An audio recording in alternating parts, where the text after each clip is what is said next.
Ladies and gentlemen, in a few seconds, we will be live on live stream from Iligan City National High School. Please stand by.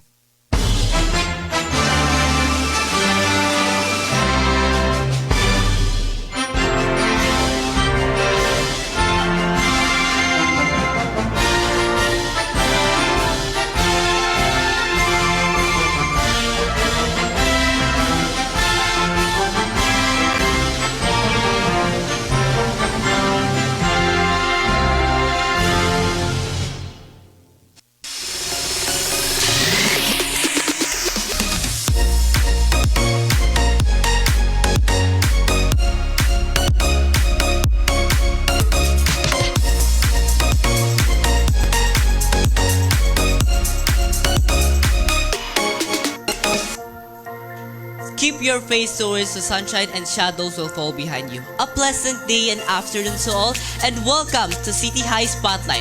I'm your host today, Brian Paul, and it's January 20 or 2026 na. We're counting months, and to be exact, it's half or 2.5 months na lang, and we're graduating na, and we have a sweetest vacation in our life. But to us mga graduating or mga grade 12 student, this is more preparation for us because we will be a college students na. We will have a challenging yet enjoying life in our college journey. So, sana tayong mga nakapag-take ng exam, lalo na sa MSU IIT na exam, na I hope na makapasa tayo lahat. I hope na makapasa talaga ako. It's very stressful talaga siya because you all think that this is the future that you hold. And this mismo is makakapag-hold sa future mo. So, what we do, we pray to our God because God is the best for all. He is the best prayer or He is the best planner for all. And I know na meron na kayong hints sa aming topics for today. And meron na kayong hints sa aming topics. So, she is young at heart and a very witty teachers ng Iligan City National High School. Meron tayong clue sa kanya. Hulaan nyo ha. She is a graduate bachelor in Arts of Political Science at St. Peter's College and a Juris Doctor also at Mindanao State University. And she is also a finished master degrees or master in Arts of Educational Management. And I know nakilala niyo siya and I know na nakikita niyo siya mismo. She likes to do dance. She is a coach actually, and she do a life with her active co-worker. She do a active life with his co-worker. So I know nakilala niyo siya and I know na sinasabi niyo na ay parang yan yung maldita. No, it's not. She's a very kind teacher and I know from my heart na very kind talaga siya. So, I know nakilala niyo siya. Please welcome Ma'am Ederly, Eden, and Bas Mayor. So, Ma'am, no, I hope... Everyone. So, I hope, Ma'am, no, na naka-ready ka sa oral recitation. Yes, May makabawi. pa-oral recitation pa pala to. Yes, makakabawi. Para mag-smile. Yes, makakabawi na talaga ako. So, before we do to our pop quiz, and... Yes, pop quiz. So, kamusta ka ma'am? Kamusta ang work mo? And I know na naririnig ko na you're very, very like hardworking talaga today, Ay, ma'am. grabe siya. So actually, before anything else, I'd like to say hi to everyone. Sa lahat ng nanonood with this kind of activity, no? This is really informative. And in my part, brag na tense ko, but I really like this. I like to try this and now I'm trying it. Yes. And actually, with regards to our work, medyo busy kay karon. So I am also a coach at the same time a teacher. And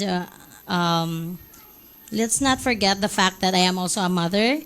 So yung dami kong ginagawa during these days, but of course, time management is very necessary. Wow, what a Wonder Woman talaga si ma'am for today's grabe, video. no? Grabe. And I hope no nakapag-ready ka sa ating pop quiz today. And lalabas. so, first muna nating question sa ating quiz today. So, as a graduating students, no, meron talaga tayong like ano ba talagang tama or anong tamang piliin sa course? Like, course pala, sorry. So, kasi di ba, paminsan nakabase tayo sa ating family, sa ating friends, and ay, parang maganda to kasi sabi ni ano na ganito daw dapat kong kuning course, kurso. Anong mas maganda talaga, ma'am? Kung anong mas magandang piliin? So, if you're to talk about the practical aspect, so I'd say that i-consider mo if ano bang much needed sa panahon ngayon. So, kung sa tingin mo, it's more on the information technology, mga computers and all. So, dun ka mag-focus. Yes, ma'am. So, may IT and so much more. Dami namang options. So, if you think that in medical field, medical field is one of the best courses karon, so you'll see nga daghan na progress, and it is also needed outside the Philippines, di ba? So they are earning big. So pwede din yun i-consider mo, but kung importante sa'yo, kung anong nasa dibdib mo, nasa puso mo, kasi work should be something that you love para hindi ka magsisi, and of course, if you love what you're doing, you don't consider it as a work. Parang nag-i-enjoy ka lang eh. So, yeah. Think about it. Saan ka ba? Ano bang mas prefer sa'yo? Kasi ako, when you ask about me, hindi ko naman napili yung course na gusto ko because I got married early. So, it's my mom who chose that course. But, because nandun na ako, I have to finish it. Otherwise, I'd be spending my time I just spend my time, wala lang. Di ba, ma-waste lang. So, I really have to finish it and yeah, I'm enjoying it anyways. So, we are here naman tayo, nandito naman tayo sa discussion natin, ma'am, no? So, nakikita ko kasi sa TikTok like, ako mismo kinakabahan sa pagiging college life kasi this college is really dapat mag-suit talaga sa future ko. So, merong quote na tinatawag nila na practicality over passion. So, ano ba talagang mas i-choose namin? Practicality or passion? Ano bang gusto mo? Gusto mong yumaman? If you want to become rich, Practicality. be practical. But If you want to live a happy life, sa content passions. life, then go for your passion. Ganun lang kasimple. It's a matter of your preference. Ganun lang. Okay. So, dapat talaga no, kung akong papapiliin siguro mas better ang practicality. So let's see kung ano pang mga nasa exam natin today. Ay. So, yes, May kodigo siya, naka-prepare guys. talaga ako lahat. So, para, masunog ko to si ma'am. Para, Ay. yes, makabawi na Ano ako. to? Sure. Joke lang po. Nakaka-tense. So, if they took the entrance exam yet didn't make it, what should they do? I mean, ano bang mas best thing to do? Sometimes naman kasi akala nila na they did the best, or kung for example, is di sila nakapasa sa favorite nilang university, anong mas better nilang gawin? Of course, there are other options, no? You can go to other schools. Yung schools na nag-offer ng ganun din na courses, that is one. Second is, you choose another course which is related to that. Diba? Or else, kung wala ka na talagang other choice, wala ka na ibang choice, edi hanap ka ng saan ka magiging masaya. Or yun na nga, kung ano bang practical. It's a matter of preference na talaga kung anong gusto mo, sundin mo kasi once you go into that course, you start the journey, it's very bad naman kasi kung you will stop there. Tapos sabi mo, hindi ko pala to type. I need to transfer to another course. Baka mas maganda dun. So you go to the other course. Pag nandun ka na naman, ay, nako, I don't like this. It's so boring. Pagpunta mo na sa kabila, ay, ang hirap. So what will happen to you? Transfer ka ng transfer. So ano ka? Suma 10 taon? Ang hirap nun ha. Ako, nakuha ko ng 3 years yung college ko. Even though I got married at the age of 15. Ang 4-year course ko, naging 3 years ko. Why? Because even during summer, nag-aaral ako. Even though I don't like the course, but still I had to finish it because nandun na ako eh. Ayoko masayang yung oras ko. So I graduated at the age of 19. I was so young then. Pero of course, may anak na ako nung time na yun. Shh.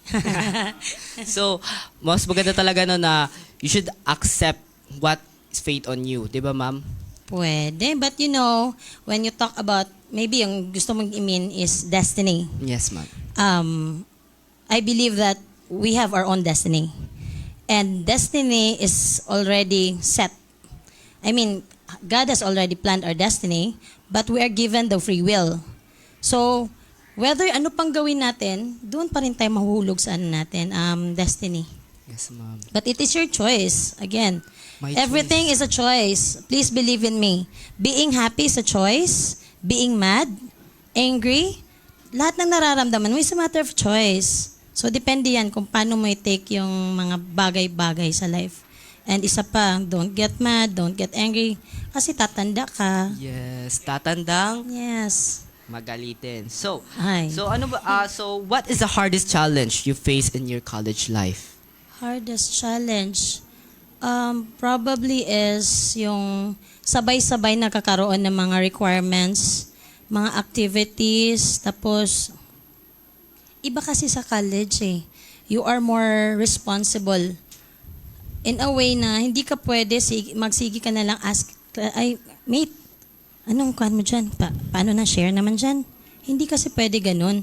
Isa pa, most of the time, teachers are not into checking the attendance. It's more of oral recitation. Oral recitation, you cannot ask. You have to answer it on your own. Quizzes, may time, ganun yung mga tao eh, haba ng ano. Grabe yung mata, parang umaabot sa ibang planet.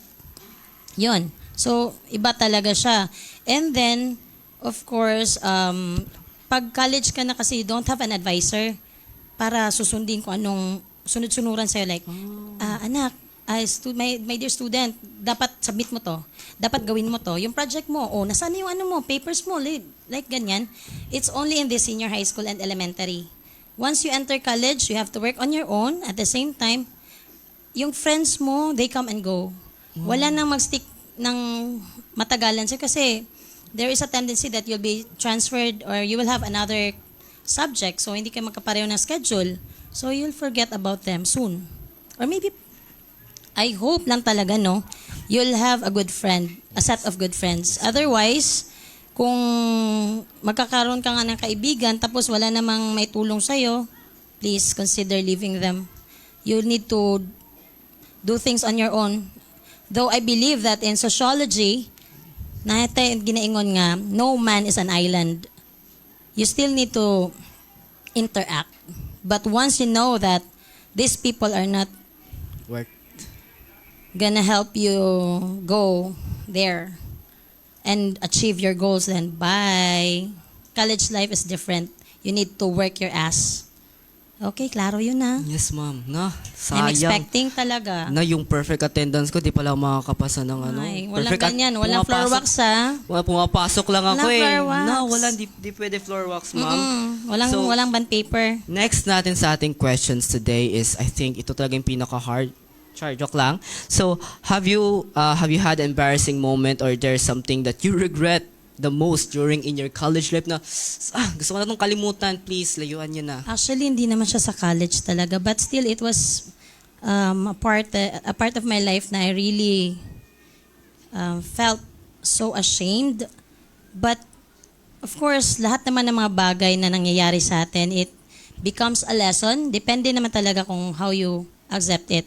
So, there was a time in my life wherein sa College of Law, professors there, regardless of your educational attainment, your position, as a student, wala silang pake. Kahit pa doktor ka pa. Kahit sino ka pa dyan, anak ka ni Pontius Pilato, they don't care. So one day, after my class, because I was a teacher by morning and a student during 6 p.m. downwards. So, pagdating ko from school, galing ako St. Peter's College, I went to IIT. Bali, pagdating ko, nagdiretso na basa ng book. So, ang mga classmates ko nandun sa labas, nagchichika-chika. Sabi ko, guys, come in, we have to study kasi coming na si sir. Baka mamaya mag-oral recitation. Kawawa tayo. So, yun, hindi nakinig. Ako lang ang nagbasa. The problem is dumating si sir. Pag nakikita namin siya, parang, my God, lahat ng garter ng nakakapit sa'yo, parang mawawalan ng ano eh.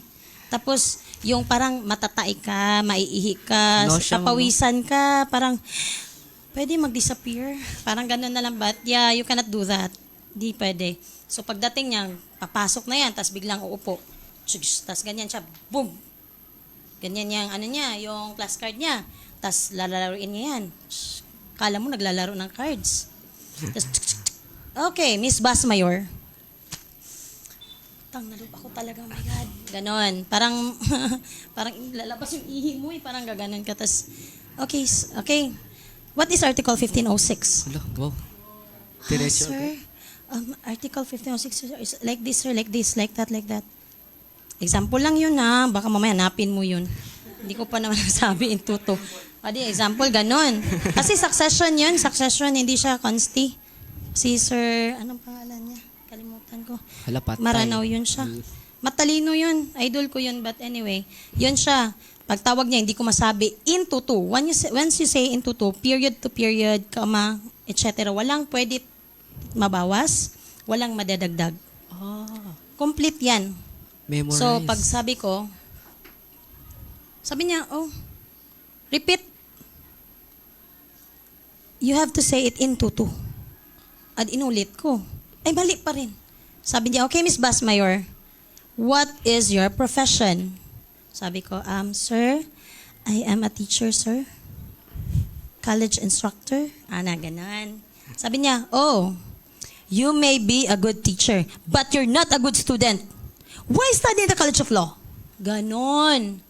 Ikaw kaya, kung ganunin ka, sarap ng kaklase mo, magiging masaya ka? Ay, mahiya ako dun, Ay, ma'am. naku, tutulo yung luha mo, pati sipon mo, sasabayan silang dalawa, magkakabuhol. Pero alam mo, pinigilan ko. Sabi ko, bantay ka sa akin. Tapos, napansin ko siya, parang magtatanong pa siya ba? Magbibigay pa ng tanong, excuse me sir, can I go out?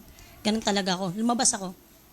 Hindi ko na pinansin, oo, hindi, I don't care. Sakit yung dito ko mamamatay, wala nang hangin patay na. Paglabas ko dun, ganun, iyak. Tapos biglang dumating yung friends ko, okay lang yan, it's okay, that's normal. Kaya natin to, we can do this. Ngayon lang to, bukas mawawala na yan, ganyan. Pumasok na ako. Walang choice, dyan siya nakaupo, dito ako nakaupo. Ano magagawa ko? Di harap-harapan kaming dalawa. Sabi niya, okay, sinong nagme-message sa akin dito pag walang pasok? Nag-i-inform sa akin na walang pasok? Gumanon ako. Wala din.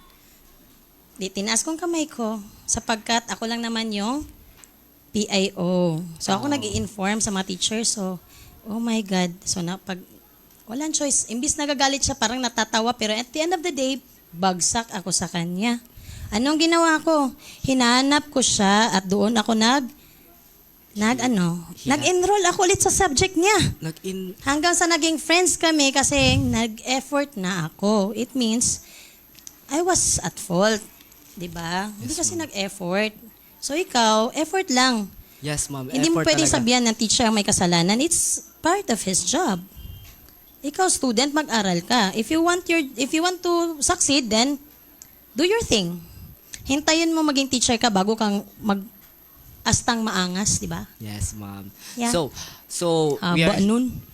we are here na rin naman, di ba, ma'am? So we are here in so anong dapat namin i-prepare as a graduating student sa pag-shift namin sa college? I know na iba ang pamamalakad sa college and also may iba rin ang pamamalakad sa high school and elementary. Actually, when you talk about sa senior high, I have noticed na we're more on spoon feeding. Kami ang nagbibigay sa ng information, dinadigest ninyo. Sometimes kami pang mag-digest sa inyo, saka nyo i-internalize. Minsan kami pang nakikisali pa kami sa pag-internalize So sa college kasi, they will just give you chapters. Okay, study chapter 1 to chapter 10 and we will have a quiz next meeting. Ganun lang si ma'am. So please prepare on that. Reports, please. No reading. It is not a reading class. Hence, you are required to, paano ba? Discuss. Hindi mo i-memorize. Understand everything. Meaning, pag-aralan mo yung mga bagay na lalabas sa bunganga mo, it should connect to the topic. Otherwise, kung ano ka lang dyan ng blah, blah, blah, blah, blah, wala namang connection, do you expect a grade of flat 1? O kaya, babasahan mo ko Filipino subject to, tas English na, Filipino, binabasa mo lang, ano to? I mean, example, political science sa subject, tapos ang ginawa mo, nagbabasa ka, ano to? Reading subject, reading English, reading class. No, you don't do that. Diba? Yes, So, yun talagang importante. Be responsible. And always manage your time wisely. Kasi pag nandyan ka na sa college, marami ng friends.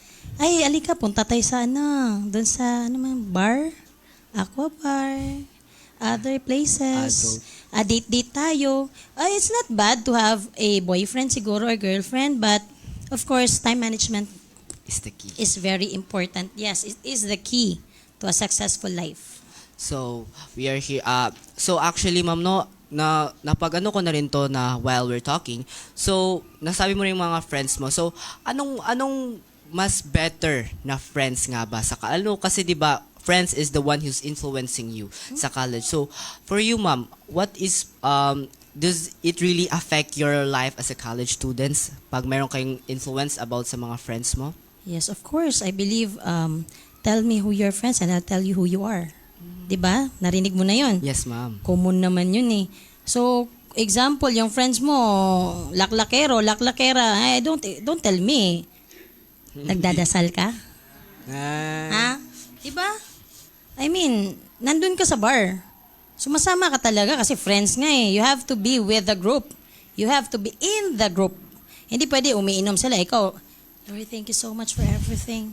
O hindi naman ganun. O baka nagpapasalamat ka muna bago ka uminom. Pwede naman yun. Oo naman, di ba? So, yeah.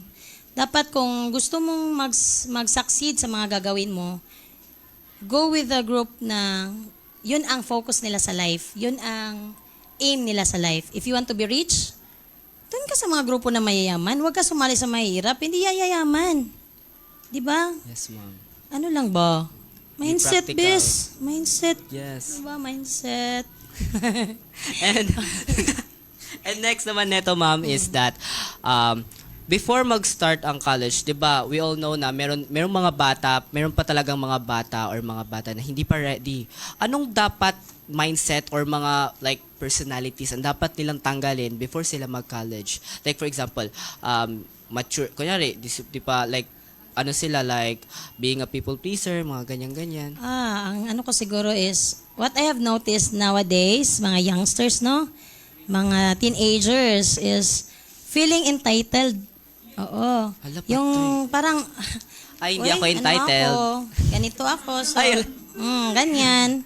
Diba? So, please know that sa buhay nyo, sa college life, you are all equal. And hindi mo yan pwede gamitin na, uy, special ako, but, bawal, dami mong ganyan-ganyan. No. Just do your thing. Be a student. Yun ang focus mo. Be a student. Huwag kang yayabang-yabang dyan. Huwag kang, ma'am, bakit ganito yung grade ko? Yan ang feel ko ngayon. Lahat ng mga, hindi naman lahat. There are also students who deserve good grades. But there are other students na parang yung baseline ng grade nila should be 90. Bigyan mo ng 89, 87, ma'am. Ba't ito yung grade ko? Saan ako nagkamali? Saan bang papeles mo? Di ba binigay ko, pasado ka ba? Yung quiz mo, project mo, asan na? Hindi pwede yan, floor wax best. Walang band paper dito. Marami ako niyan. So, affected. Sorry, guys. Di ba? na-affect sila. So Yun. So, before that, so if they, for example, for this is, anong best advice mo sa mga future graduated, grade 12 na mga Excited graduate? ko na, no? Excited na, no? Oo, graduated na. Of course, be yourself. Consider yourself as a sponge. Yung sponge, alam niyo yung sponge? Nag-absorb. Huwag mo lang ilagay yung sponge sa kamay kanal, no? Doon mo sa malinis ilagay. Kasi para ma-absorb mo kanong magandang mga bagay na you should learn. Kung medyo late naman, it's better to learn that on this day of time or Kaysa wala ka talaga, hayaan mo na lang, I don't have to learn that kasi nandito na ako sa ganito. No, no, no. Every day is a great day to learn. Yan. You should be like that. Tapos ano pa ba? Hindi kasi pwede na, you should be at least, you should be eager to learn. Gusto mo matuto every day. Dahil gusto mo matuto, you should research. Hindi mo pwede iasa sa teacher mo, ay ma'am, I want to learn. Can you teach me? Hindi naman ganun. May initiative dapat yung tao.